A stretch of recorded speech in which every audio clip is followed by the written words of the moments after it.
자, 첫 번째 문제 봅니다. 가인물의 활동에 대한 설명으로 옳은 것은 이곳 동고산성은 신라말의 혼란을 틈타 완산주에서 전주라고 했습니다. 후백제에 대한 그런 내용이죠. 나라를 건국한 땡땡이와 관련된 유적으로 알려져 있습니다. 숙종 때 쓰여진 전주 성황사 중창기와 뭐 이런 내용은 알 필요가 없죠. 그럼 가는 견원이 돼요. 견원의 활동에 대한 설명으로 옳은 것은 이런 문제인데 우리가 그 후삼국 시대 내용에 대해서 두 문자로 한번 정리를 이제 이 정도 갔으면 이제 하고 가요. 견원이 나오고 궁예가 나오죠. 그리고 왕건이 나옵니다. 견, 궁, 왕. 앞부분은 쉽죠. 견원, 궁예, 왕건 해가지고 뭐 순서가 그렇게 어렵지 않아요. 다음에 이제 공고, 금통, 일 이렇게 외워둡니다. 견궁왕, 공고, 금통일. 자, 여기부터 시작해봐요. 견원이 이제 나오죠. 세운 게 뭐예요? 완산주에서 후백제를 건국을 합니다. 그 다음에 궁예가 등장하죠. 이전에 양길의 부하였다가 양길을 몰아내고 궁예가 권력을 차지해요. 처음에 이제 송악에서 오늘날의 개성인데요. 송악에서 건국을 해가지고 철원으로 천도를 합니다. 국호 바꾼 거 가지고는 뭐 장난을 치지 않기 때문에 철원 천도했다 그러면은 그게 궁예구나 정도 알아두시면 되겠습니다. 다음에 이제 왕건이 나오죠. 왕건이 이후에 궁예가 폭정을 거듭하니까 궁예를 몰아내고 왕건이 추대가 되죠. 왕건이 왕에 올라서 그때부터가 이름이 고려입니다. 그리고 다시 송악으로 천도를 해요. 주의할 건 이제 신라랑은 친해요. 신라와 친함. 이 이후에 공산전투가 벌어집니다. 이 사이에 어떤 일이 있어요. 견훤이 신라에 쳐들어가 가지고 경혜왕을 죽입니다. 그래가지고 이 신라랑 친하잖아요. 지금 고려가 신라랑 친하기 때문에 왕건이 신라하고 함께 견훤을 견제하는 그런 형국이에요. 그래서 공산전투에서는 왕건하고 견훤이 싸우게 되는데요. 왕건이 지죠. 견훤이 이깁니다. 그리고 고창 전투가 또 있어요. 이때는 왕건이 승리를 하고요. 견훤이 집니다. 이때부터 이제 승기를 잡는 거죠. 고창 전투부터. 그래서 고창 전투는 그렇게 잘은 안 나오는데 왕건이 승기를 잡은 전투기 때문에 시험에 나옵니다. 나오기는. 당시에 이제 고창이 전라도에 있는 고창이 아니라 안동을 이야기해요. 그래서 이때부터 이제 통일의 승기를 잡았다라고 볼 수 있어요. 그 이후에 금산사 유폐 사건이 일어납니다. 왕위계승을 둘러싸고 견훤이 넷째 아들에게 왕위를 물려주려고 하니까 신검이 견훤을 가둬버리죠. 견훤은 탈출을 해가지고 왕건에게 갑니다. 이후에 이제 통일신라가 망하죠. 경순왕이 귀순을 해가지고 이제 뭐 병합됐다고 그럴까요? 고려와 병합이 됩니다. 그리고 마지막에 1, 2천 전투가 있죠. 후백제를 이끌던 아들 신검, 견훤의 아들이죠. 신검하고 왕건이 싸워가지고 신검이 패하면서 후삼국 시대가 정리가 됩니다. 두 문자만 따서 한번 외워봐요. 견훤, 궁예, 왕건. 여기까지 순서로 나오는 거는 뭐 별로 어렵지 않죠. 어려운 거는 이쪽 부분입니다. 공고, 금통일. 견궁왕, 공고, 금통일. 이렇게 외우고 있으면은 뭐 여기에서 벗어나는 문제는 나오지 않습니다. 다만 이 문제는 이제 뭐 순서 맞추는 문제가 아니라 구별만 할 수 있으면 되죠. 1번 양길의 휘하에서 세력을 키웠다. 궁예에 대한 설명입니다. 후당 5월에 사신을 파견하였다. 견훤에 대한 설명이죠. 일본은 우리 시험에서는 안 나온다고 했어요. 광평성 등 각종 정치기구를 마련하였다. 역시 궁예에 대한 설명입니다. 왕건이 궁예 밑에 있을 때 광평성에 시종을 지냈어요. 1, 2천 전투에서 고려군에 패배하였다. 마지막 여기를 말하고 있죠.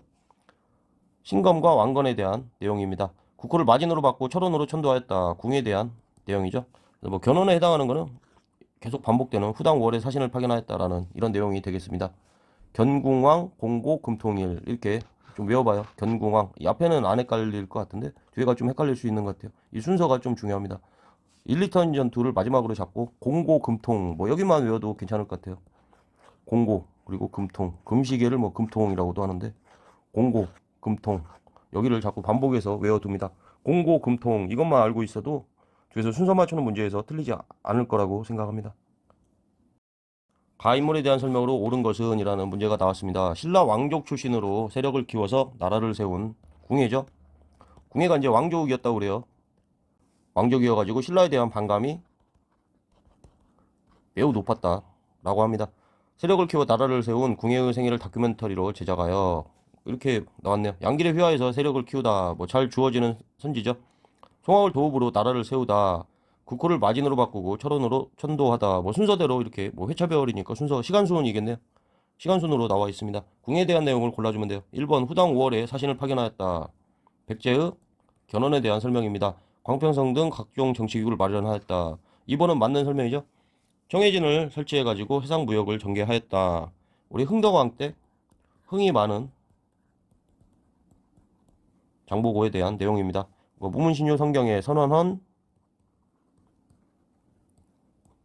흥진경 할 때 여기 나오는 거죠. 장보고. 장보고의 나는 이 사이에 있는 왕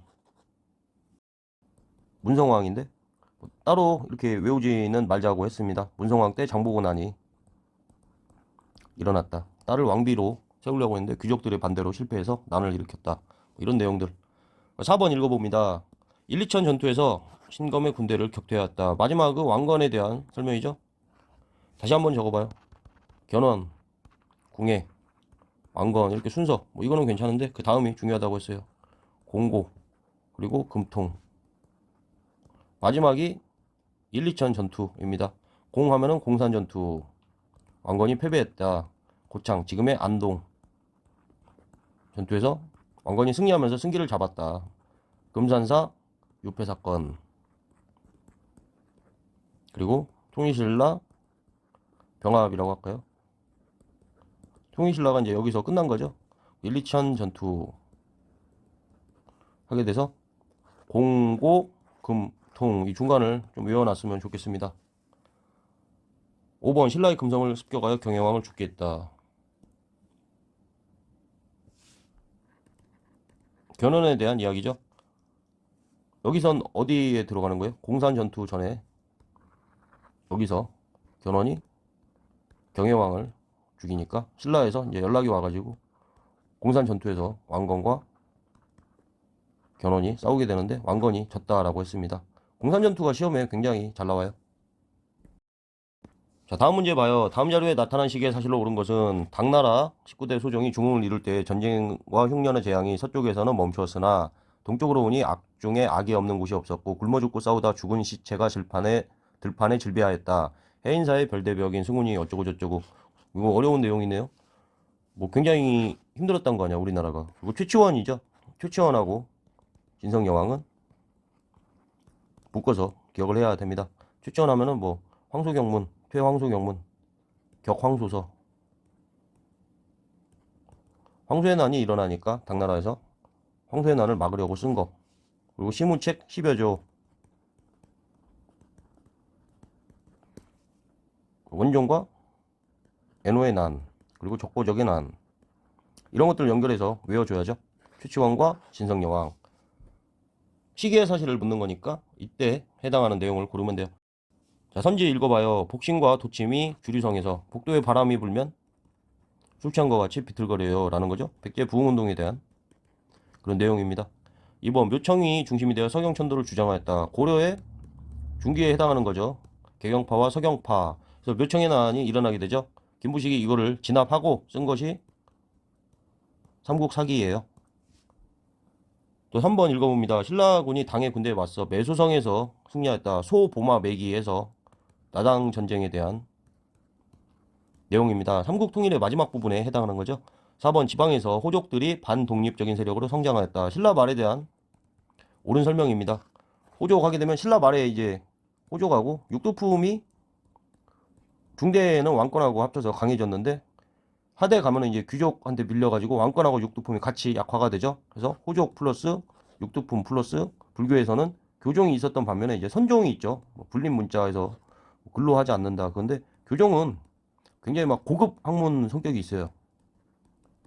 공부를 막 많이 해야 되고 선종은 그 반대입니다. 그래서 가지산파부터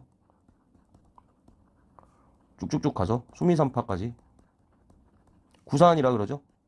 각 지역별로 호족이라는 거 특징이 이제 지역별이라는 거예요. 각 지방의 세력입니다. 뭐 성이나 장군을 막 자처하고 그런 세력이에요. 그래서 호족과 육두품 그리고 선종이 힘을 합쳐가지고 각 지역별로 특색을 보이는 거죠. 왕건 같은 경우도 호족 중에 하나예요. 이렇게 해서 이제 고려로 넘어가게 됩니다. 그래서 고려 초에는 호족 세력이 있게 되죠. 5번 읽어봅니다. 요새가 나왔네. 요새가 법화신앙에 중점을 둔 백년 결사를 주도하였다.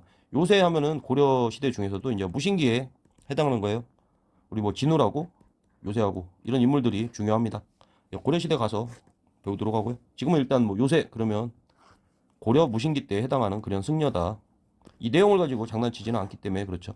한능감이 좋은 게 문장 안에서 공무원 시험은 이제 문장 하나에서 여기서 말도 안 되는 거를 딱 글자를 장난쳐버리고 그러는데 그런 게 참 없는 시험이에요.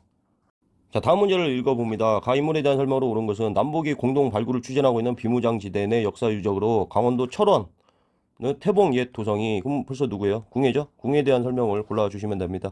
자, 궁예가 처음에 송악 개성이죠?